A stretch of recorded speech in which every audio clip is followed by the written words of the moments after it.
Welcome to the weekly Health RX by Arvasi. I'm Dr. Avanti Kumar-Singh. And I'm Dr. Tanmeet Sethi. We're physicians trained in modern medicine and experts in Ayurveda.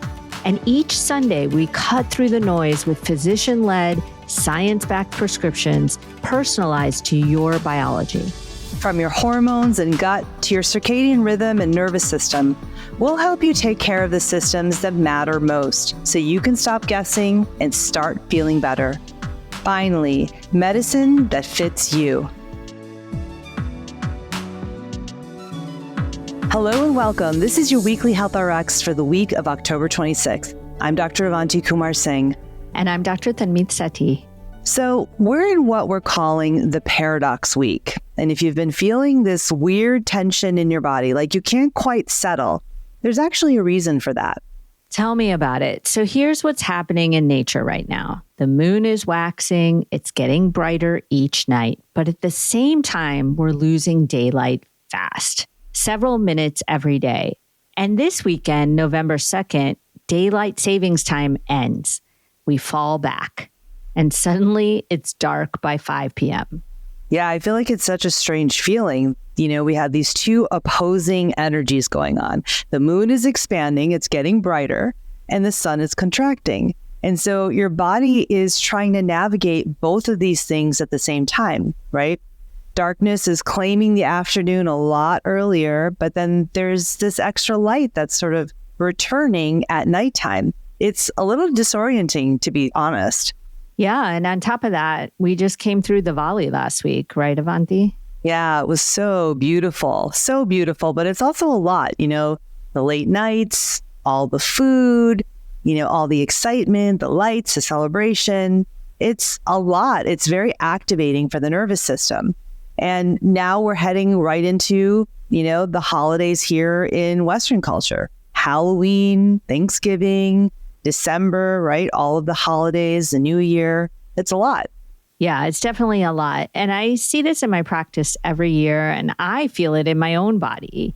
There's this feeling of I can't slow down, like the calendar is so packed. And it feels like the to-do list keeps growing because of that. And underneath all of it, there's this hum that never quite turns off. Yeah, and that's what we call an agitated cortisol loop, right? This is exactly when it happens at this time of the year, in the middle of Vata season, when the world is very overstimulating outside and your nervous system really can't find its rhythm.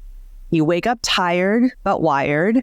You are reactive with the people you love. You can't settle at night, right? Your nervous system is just really agitated, I think.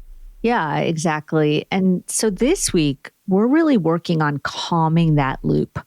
We're going back to the practice that started everything this season in week 1, your morning light.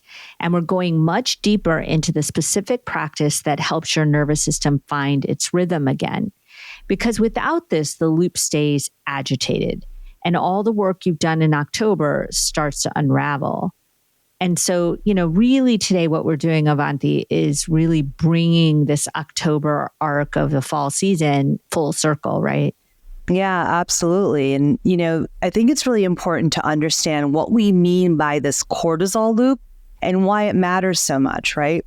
We started the month of October by explaining what the cortisol awakening response is, right? Every morning, about 30 to 60 minutes after you wake up, your body should produce a healthy surge of cortisol.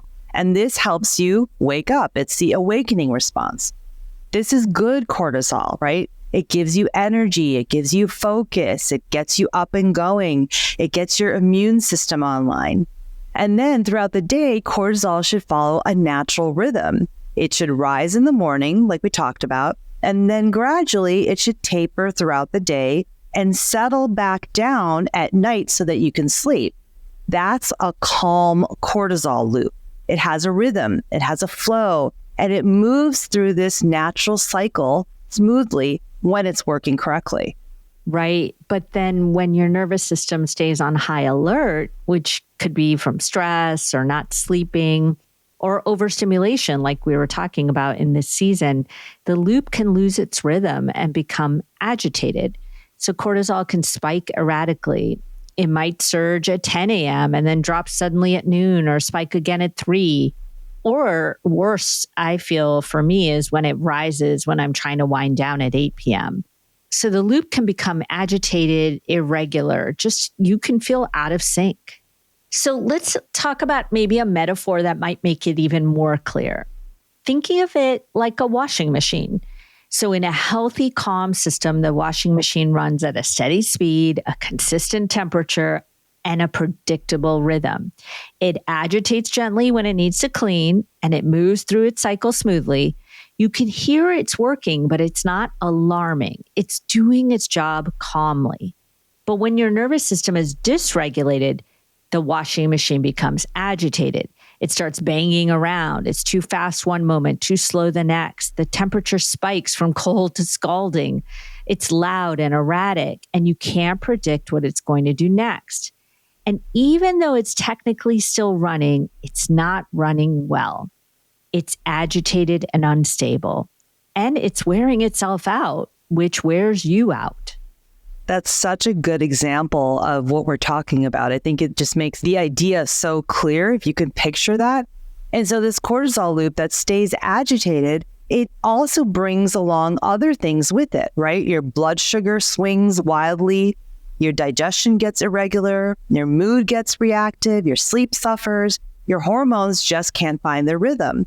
And remember, we talked about estrogen in weeks 2 and 3. That when cortisol is agitated in this way, estrogen can't be processed smoothly, and the whole system loses its flow and its rhythm.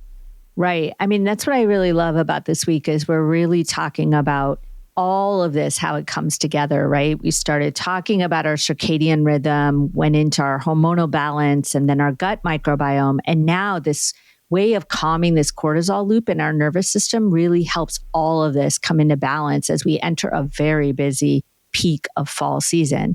Because research shows that a chronically agitated cortisol pattern is actually linked to burnout, anxiety, depression, weakened immunity, when you feel like you're getting sick all the time, and frankly, metabolic dysfunction.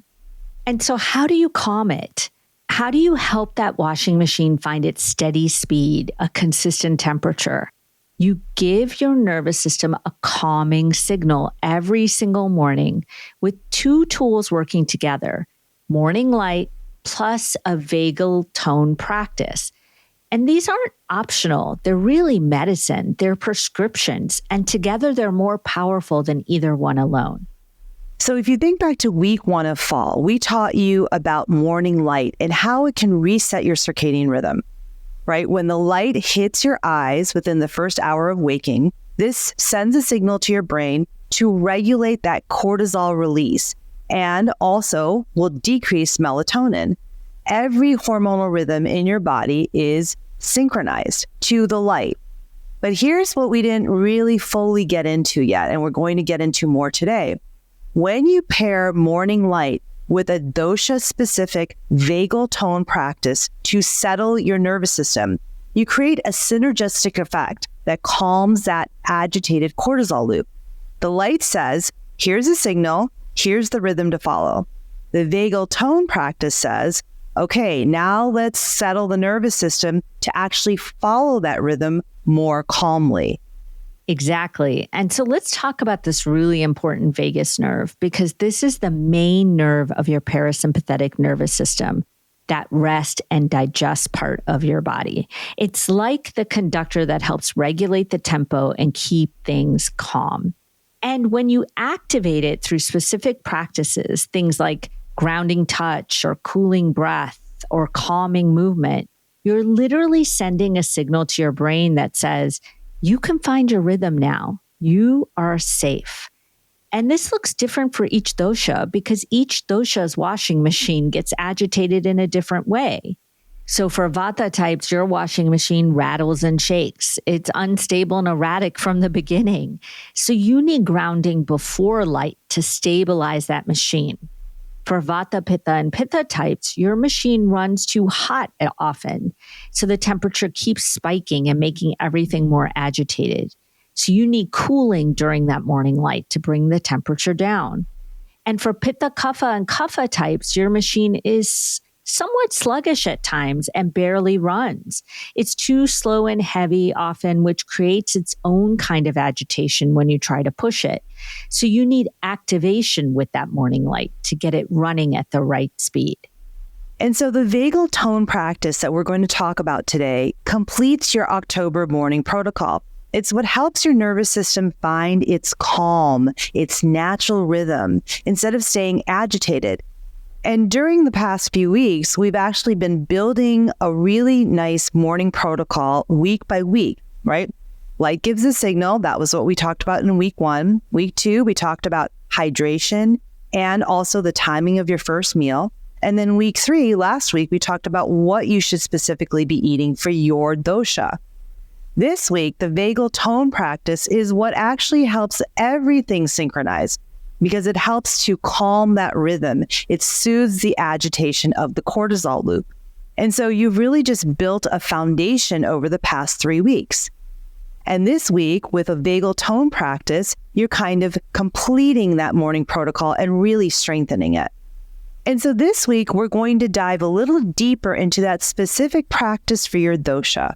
We're not just repeating what we said in week 1, we're actually going to teach you some nuances, how to refine it a little bit more, what to notice, the common mistakes, and how to make that practice even more calming and powerful to really help calm that cortisol loop.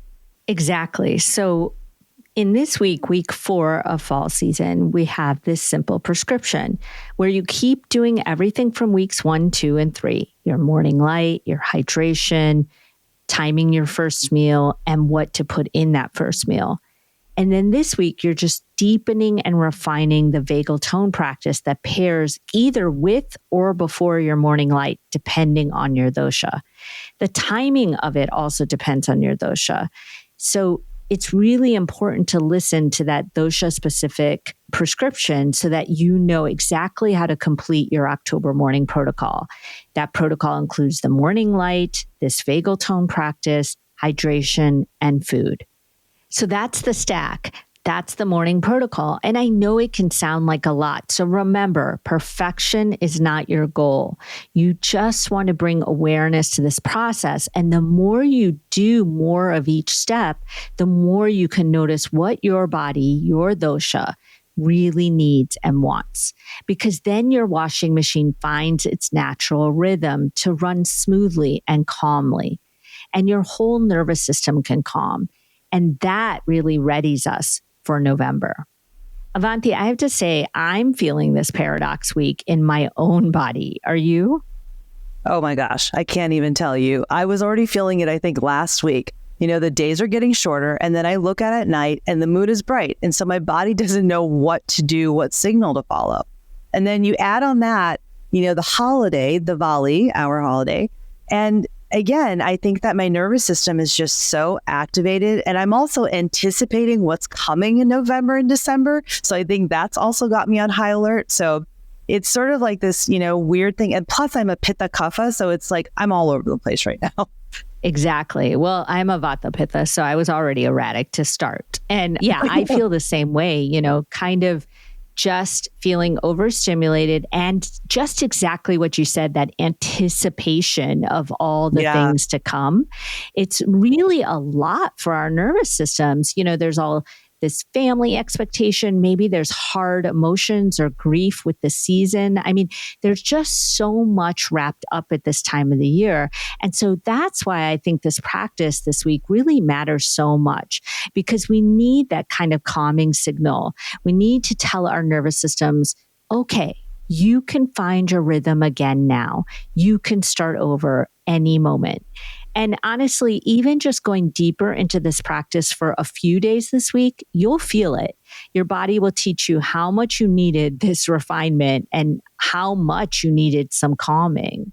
Yeah, you know, it's always so amazing how such a simple practice can be so powerful and have so much of an impact on how you feel. And so I really think, you know, that's something important for all of you to know, is that these might seem really simple, but they're really powerful. And so just make sure that you try to do them just a few times this week, you know, and see how you feel. Notice how you're feeling. Exactly. So that's really week 4, calming the cortisol loop with this refined vagal tone practice. Now, let's talk about what this means specifically for you and your dosha. Thanks for listening to the Weekly Health RX by Arvasi. Be sure to subscribe on Apple, Spotify, or wherever you listen so you never miss your weekly prescription. And make sure to take the Arvasi Dosha Data Assessment at myarvasi.com, linked in the show notes, so you can unlock your biology and get your own personalized weekly prescription.